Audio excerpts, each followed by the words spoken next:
I mean, today's session was really good in so much that the guys presenting were very knowledgeable in what they were talking about. There was also some really good input from the mixture of businesses and business owners in the group today. My name's Darren Kerr. I've got a company called Posture Fit. My name is Joe Mankiewicz.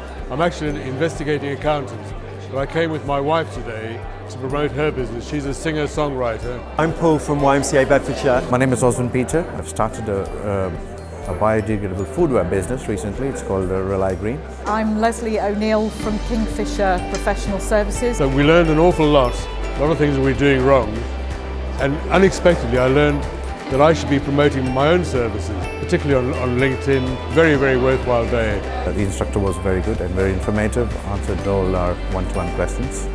It's just been really helpful getting alongside people like Paul and the other trainers, and just kind of being able to look at things that from a social media perspective and a marketing perspective that as a charity we really don't have a lot of knowledge and information about. Really good time well spent. It's been a really useful session as a trigger for me to be able to get more help from the guys here that delivered it, and that's exactly what I'm going to do now. I'm going to go and talk to them and see how they can help me.